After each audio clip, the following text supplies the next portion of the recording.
Welcome to Entrepreneurs, Executives, and Eccentrics, a podcast dedicated to the stories, strategies, and secrets of remarkable individuals. Join us as we engage in enlightening conversations with intriguing entrepreneurs, accomplished executives, and fascinating eccentrics, exploring their journeys, triumphs, and unconventional wisdom that has shaped their success.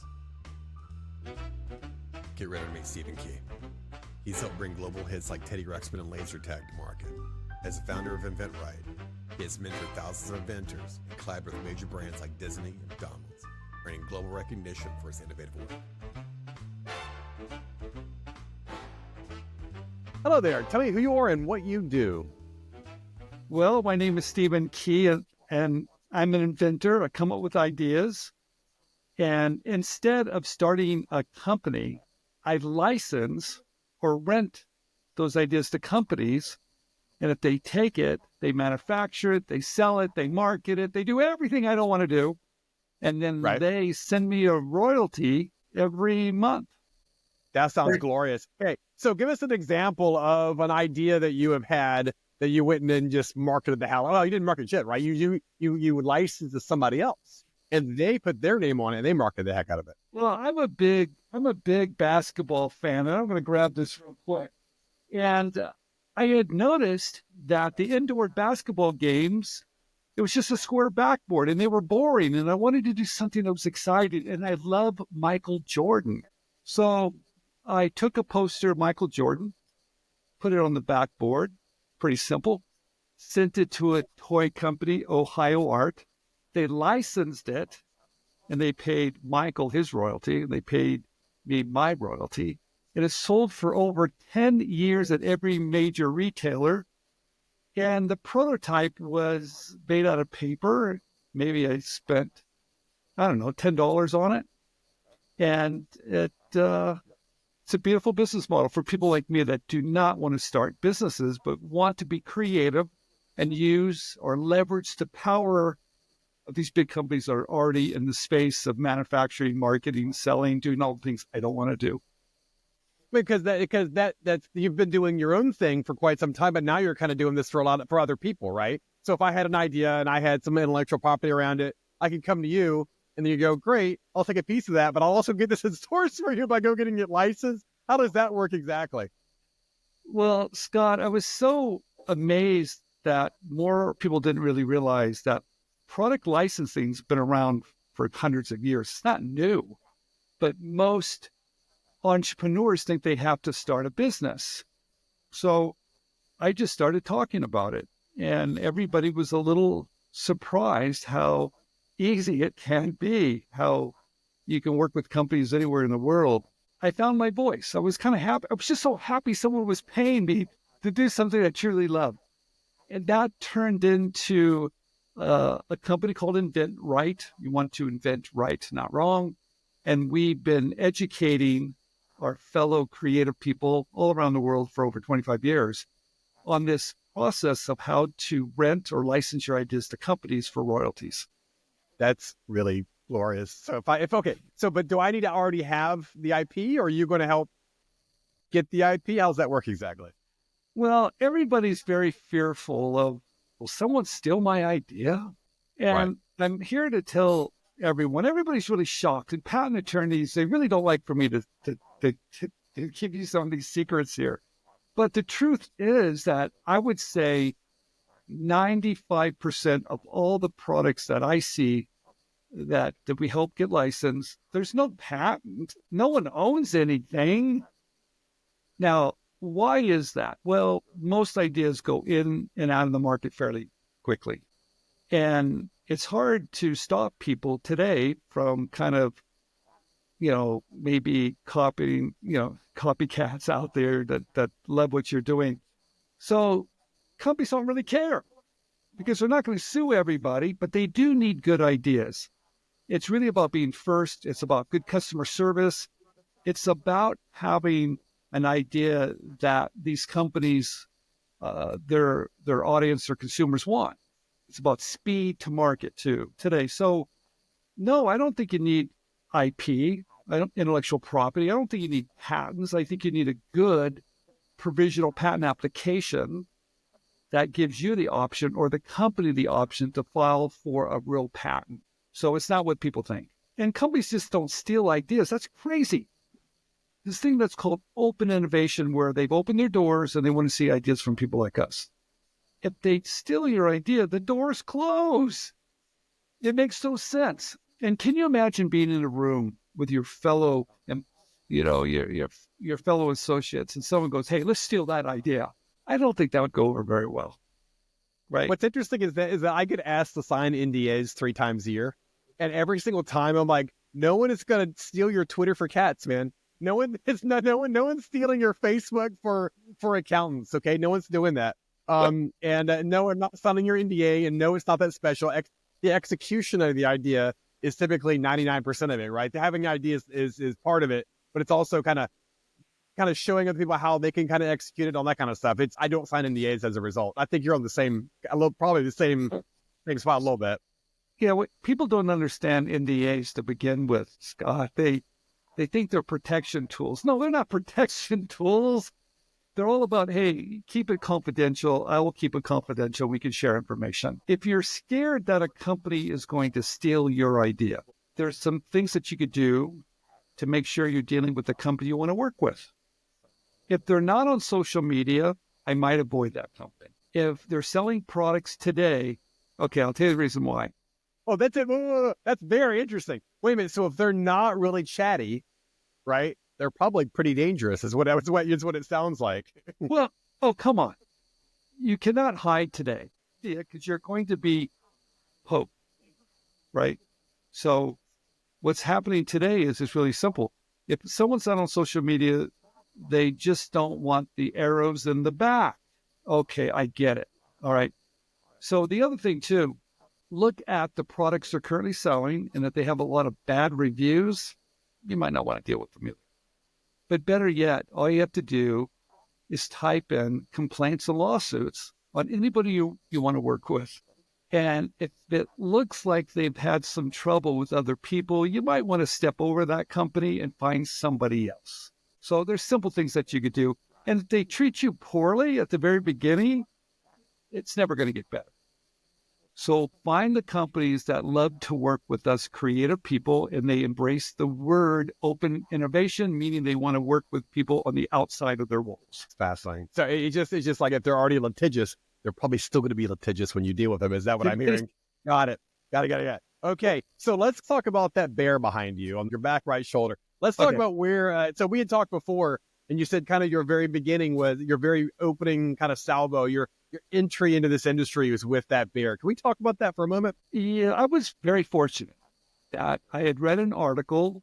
I was living in Fremont, California, and I was making stuffed animals. I taught myself how to be a pattern maker. What a weird thing that is. And there was an article about this new startup company called Worlds of Wonder, and they had this first talking teddy bear called Teddy Ruxpin.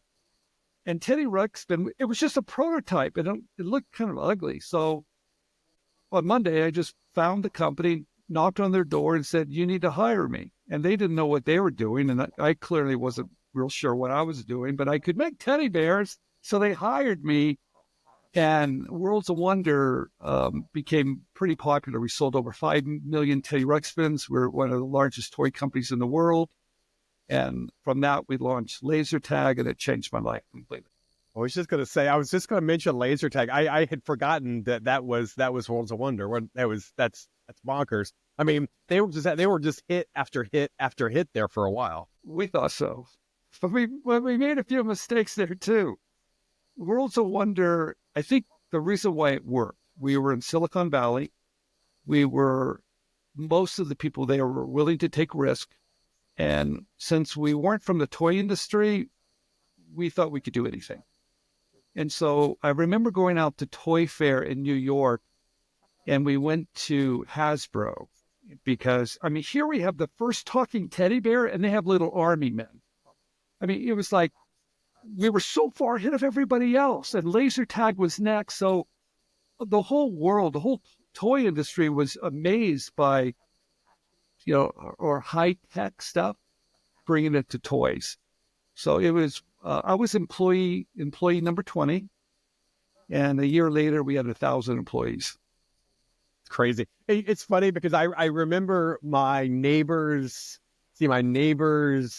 daughter had a Teddy Ruxpin, and we always thought it was hilarious because it had little tapes, right? And we could put Metallica or like Van Halen in the back of it, and it would kind of work a little bit, right? And it would just kind of mouth to the music a little bit, right? And I thought it was the greatest. I think I was like 10 years. I was really young. 19, I guess probably 1980 something, right, when that came out. Yeah. It was magic. It was freaking magic. Well, what was really crazy about that, working at that company, and all of us were very involved and very passionate. We were all just excited to be part of it. But you should have seen what the engineers were doing with Teddy Ruxpin in the back room. And I have these photographs of what they did with Teddy. I'm afraid to show it to anybody because they were just going crazy, fixing it, building it, and the craziness of a startup. So it was a lot of fun. It changed my life forever too. Yeah. That's glorious. Okay. So you're with WoW for a while, right?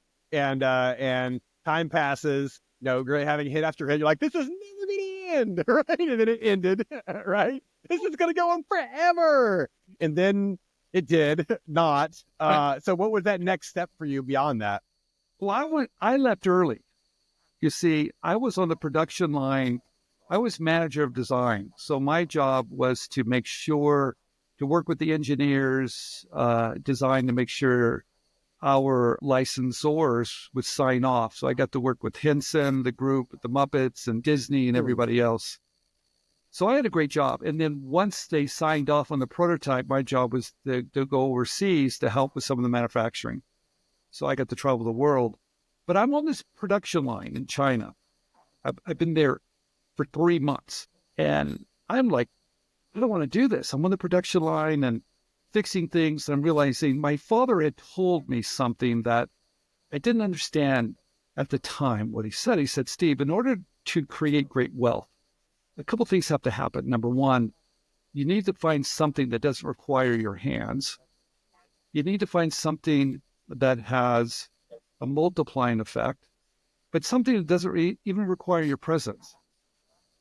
And so I'm on this production line with Teddy Ruxpin, and it dawns on me that the inventor of Teddy Ruxpin, Ken Forsythe, he wasn't there, wasn't using his hands, and the multiplying effect was the royalties of that factory.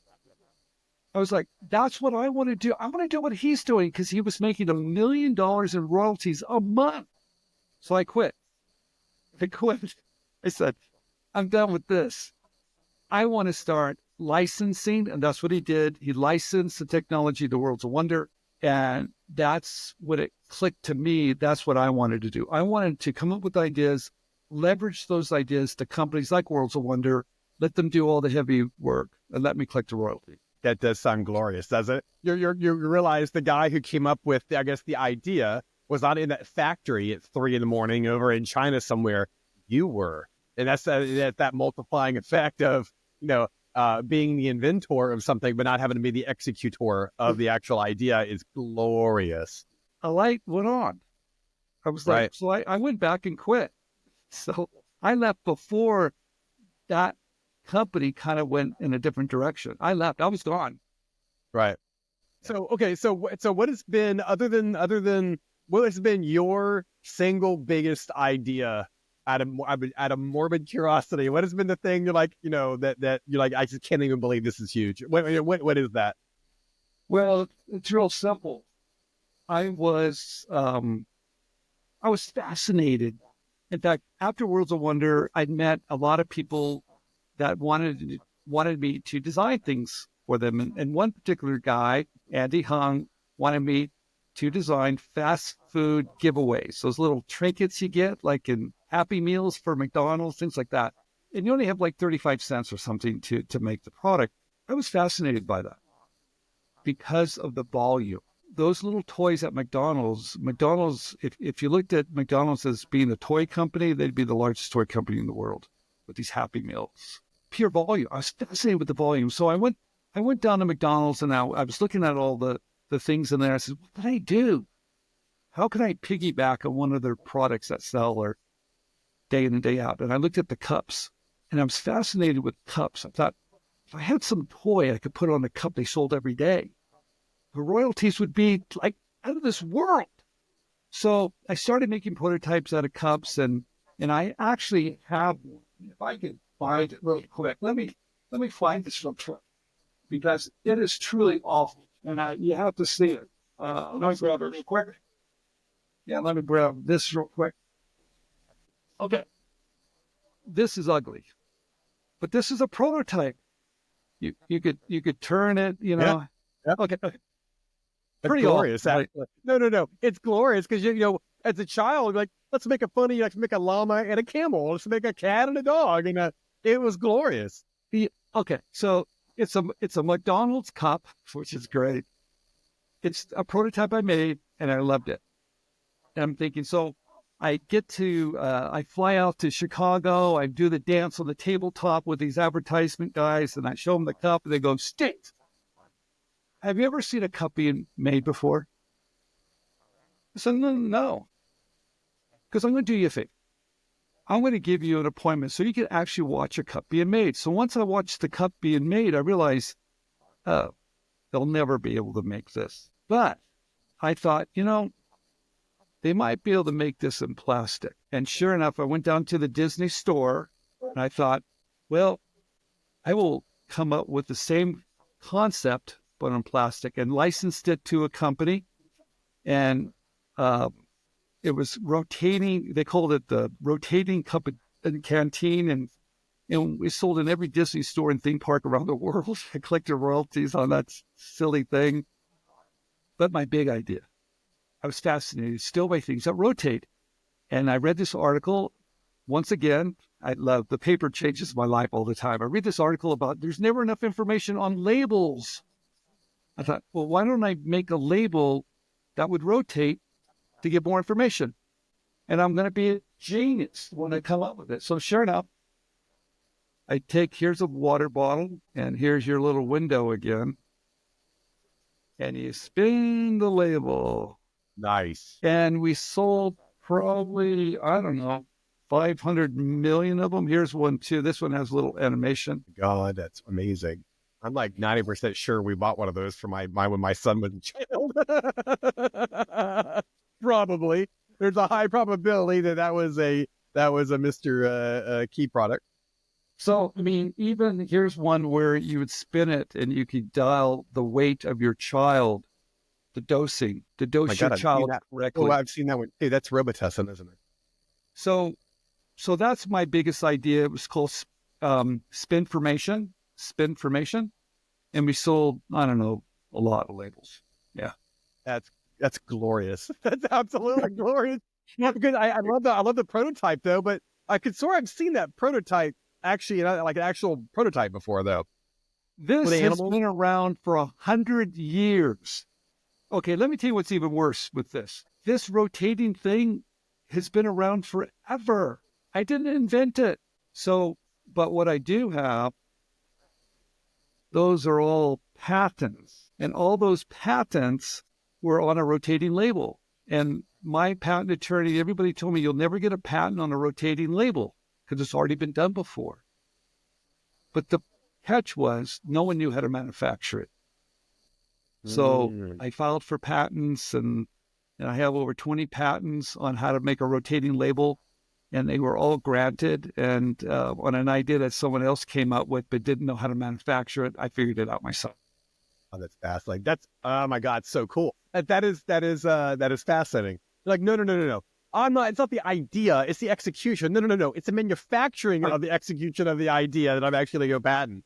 That's glorious. Okay.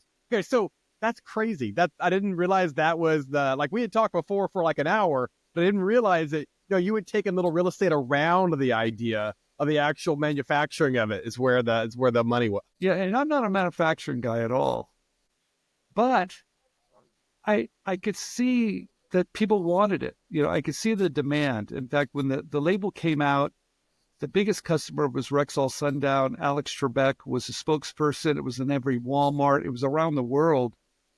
But I knew at the very beginning, people were fascinated by it, but there was a reason why it didn't come to market, and I needed to find out why. It was because no one knew how to manufacture it. So I just went to factories. I talked to a lot of people and basically figured it out. And it just took someone that wouldn't accept the word no. And so, yeah, figured it out. No big deal. So, so it's funny. I'm on inventor.com, right? And I'm like, oh, look, the whiskey wedge. We used that last Saturday. I didn't use it, but I saw someone have it because half the glass where you freeze half of it and then the whiskey goes in the glass itself. It's like how many? I mean, I wonder how many things have your fingers touched? Like gazillions? I mean, like a lot of stuff, right? Well, doing something for 25 years, you get to see a lot of stuff. And and there's projects I've worked on that I think people would be surprised. So it's really about the steps. Product licensing, people don't realize this either. The whole patent system basically was built on product licensing because they knew back in the 1800s, all the innovation that was coming from farmers, and they knew farmers weren't going to leave the farm. So the patent system was set up so farmers could license those technologies by filing patents to businesses. So what I've been doing, it sounds new, but no, it's been around forever. But a lot of people just are not aware of it. But I'll give you one little story real quick. Gatorade, which everybody knows that drink, that was created by some people down in Florida, I think Florida University, I'm not quite sure what school. And they still collect royalties on that beverage. And it's over $1 billion. Over $1 billion, and it will never end. It doesn't end when the patent ends. They get paid forever. So product licensing. It was the Florida Gators. It was the Florida Gators, the University of Florida. There you go. Yeah. Okay. Yeah. Gatorade. Yeah, I get it now. Makes total sense. So the whole thing it's really fun for people that don't want to start businesses. And I've done both, and I don't really want to start a business. But I want to be creative, and I want to leverage the power of a company that has everything in place for the manufacturing, the marketing, the shelf space, because today it's all about speed. If I show a company an idea and they can get to market quickly, that's when they're going to grab all the market share. And it's fun to do because I'm knocking on doors of opportunity. So I come up with ideas and just reach out to companies. And there's thousands of companies that want to work with us because I'll tell you the reason why. People ask me all the time, well, why don't they just take ideas from their employees? Their employees want to go home at 5 o'clock. People like me, we think about it 24 hours a day. We cannot stop thinking about it. And they know that. And they know we're passionate. They know we're a little bit crazed. Those are the people they want to come up with ideas. And that's why they've opened their doors for people like me. Glorious. Okay, so let's pretend I've come up with some idea, and I'm going to go to your website. I want to figure out how to get it licensed. Okay. I go to inventor.com, and what's the process? What am I looking into here? Like, how does this get executed? Well, I think the first thing you should do is go to my YouTube channel called inventor TV, because you have to kind of educate yourself first, right? We have a coaching program where we'll coach you, but I want you to be educated a little bit before you come to me. I want you to be ready. When you come to me, I want you to be ready. So watch our YouTube videos. We have over 1,200 videos there. They're fun. They're short. Read a couple books. I have 5 books out there. The most popular one's called One Simple Idea. It's a yellow book. Or articles I write for a lot of the online magazines. But once you're ready and you want someone to help you, because I do believe anybody that's been successful at anything has had a mentor or a coach. Right. So no one just comes out off the bat and just knows what they're doing. You can't be afraid to be the amateur in order to be the master. You just can't do it. You have to start somewhere, you know? Yeah, I have some people that might have a new football and they're throwing a football product or a new game. They're playing in their front yard. They call me and they said, Steve, I want to submit it to Hasbro. They're telling me they want to play in the Super Bowl and they've never really thrown a football. Okay, You guys, it doesn't really work that way. So you're going to need someone to help you along the way. So we have a coaching program where we hold your hand through everything to make sure you show up, to make sure you do everything right, to get you in that position for a company to say yes or no.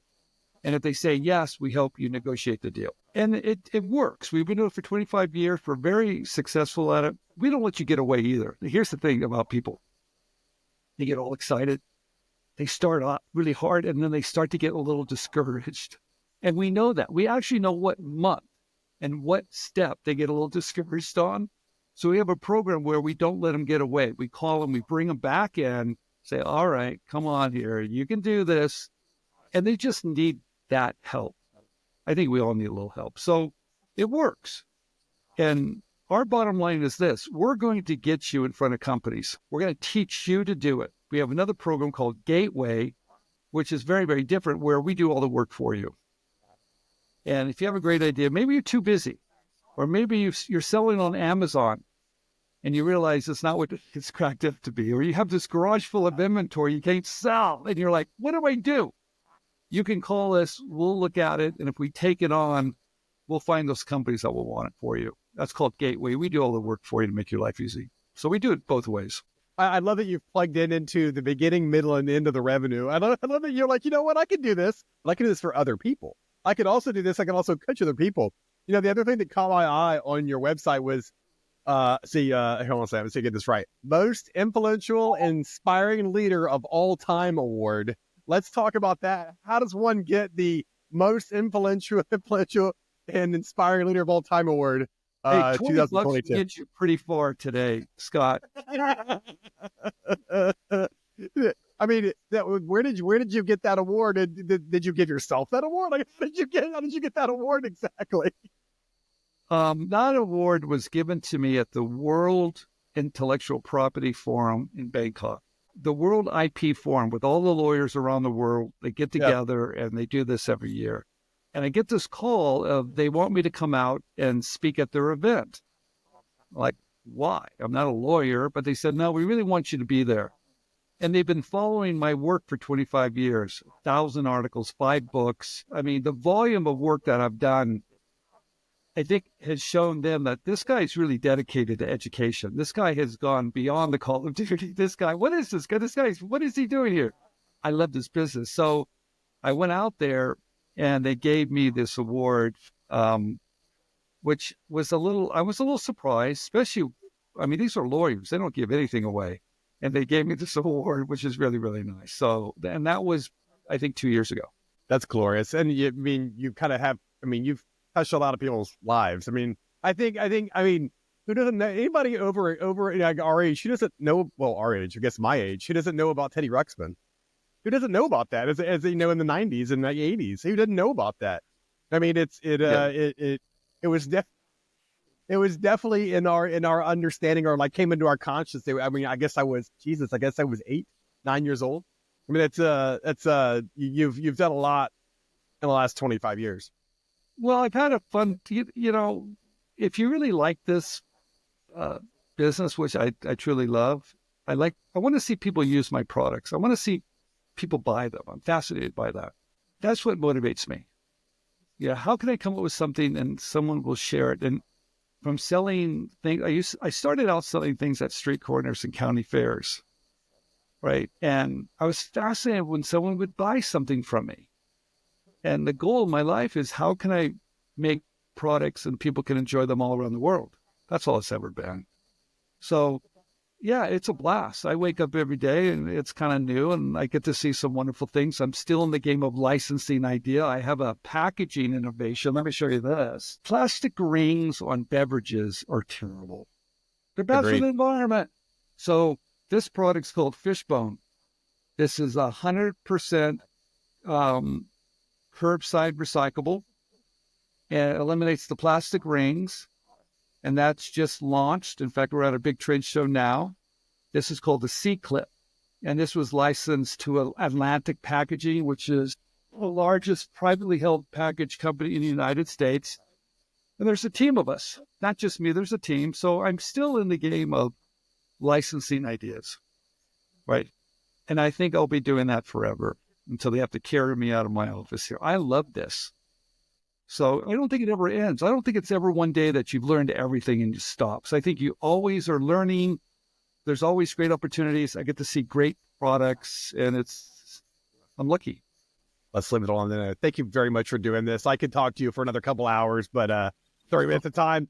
You know, your career is it's admirable. And I hope that when I'm and I'm in my career, another 10, 15 years that I can look back and kind of feel the same way. But, you clearly love what you do. It's clear. I can see it on your face. I can hear it in your voice. You've stumbled upon your life's, what you were meant to do. Well, thank you so much for having me, Scott. I'll talk to you soon. Bye-bye.